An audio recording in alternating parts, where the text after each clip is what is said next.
I've always been fascinated by old houses. There's something eerie yet intriguing about the way time has its own fingerprint on a place. The creaks of the floorboards, the drafts in the hallways, the stories they could tell if only they could speak. But when I first walked into the house I bought, I didn't anticipate that it would tell its story in such a terrifying way. I'd been looking for a house for months. A quiet little cottage in the countryside, away from the bustling city life. When I finally found the one, it seemed perfect. The listing said it was an old Victorian house that had been abandoned for decades. There were photos, of course, but they never captured the true charm of it. The worn brick, the ivy creeping along the walls, and the heavy wooden door that seemed to beckon me in. It was a fixer-upper, but it had character. I imagined the house filled with warmth and life again, the walls echoing with laughter and joy. The first night was uneventful. The silence in the house was almost comforting. The only sound was the occasional creak of the wood as it settled. I remember sitting in the living room just staring at the old fireplace, thinking about how this would be my new home. But then, something changed. It started with the whispers. At first, I thought I was just hearing things, my imagination running wild in the dark. But then, one night, I heard it clearly. The soft, almost imperceptible murmur of voices coming from the walls. It was like they were just on the edge of hearing, not loud enough to make out any words, but persistent. It came from everywhere, behind the walls, under the floorboards, even from the ceiling. I'd lie in bed, frozen, straining to hear. But whenever I tried to focus on the sounds, they would stop. I thought I was just being paranoid. Maybe the house had its own quirks. Old houses do that, right? But the whispers didn't stop. They grew louder, more insistent, until I could no longer deny it. One evening, after hearing them again, I decided to investigate. I had a flashlight in hand, my heart pounding in my chest. I moved from room to room, listening carefully. The whispering seemed to follow me, shifting and changing, always just out of reach. It led me to the basement door, a heavy, rusted thing that hadn't been opened in years. There was no way around it. I had to know what was down there. I forced the door open, the hinges groaning in protest. The basement was cold, far colder than the rest of the house. My flashlight flickered as I descended into the dark. The stone walls seemed to close in on me, and the air grew thick with dust and mildew. The whispers were louder now, so loud I could hear them clearly, but they didn't seem to come from anywhere. I turned in circles, my breath shallow. "Hello?" I called, my voice shaking. The whispers stopped, but something else started. Footsteps. Slow, deliberate steps echoing from the far end of the basement. I froze, terrified. The footsteps grew louder, closer, and then I saw something. A shadow moving just beyond the beam of my flashlight. It wasn't human. It was too tall, too thin, and it moved like a wisp of smoke. I stumbled backward, heart racing.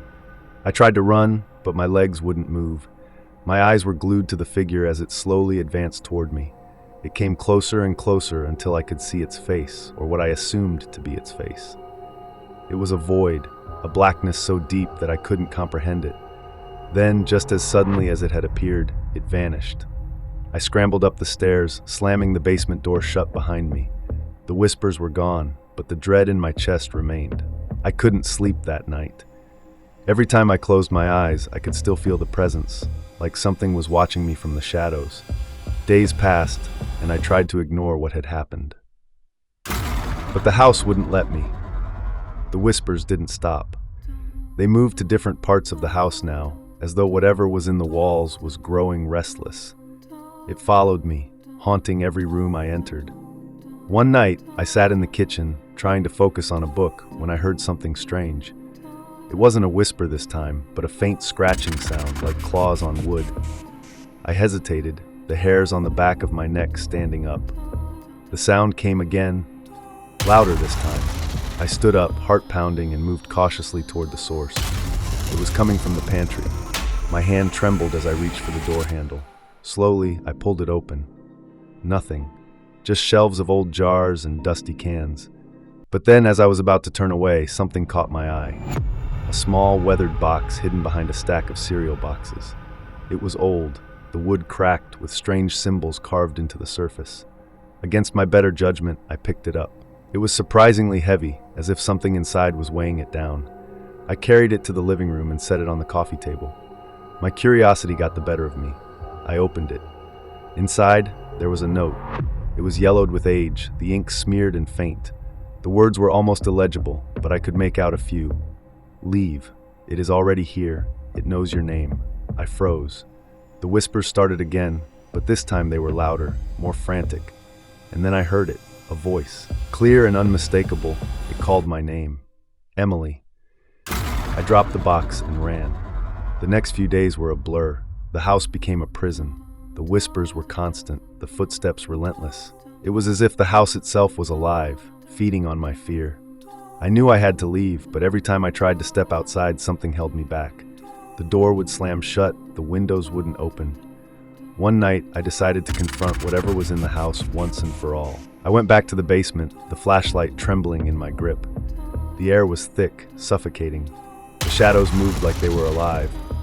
And then I saw it again, the figure. The tall, thin shape, its face still nothing but an endless void. This time I didn't run. I stood my ground, my heart racing.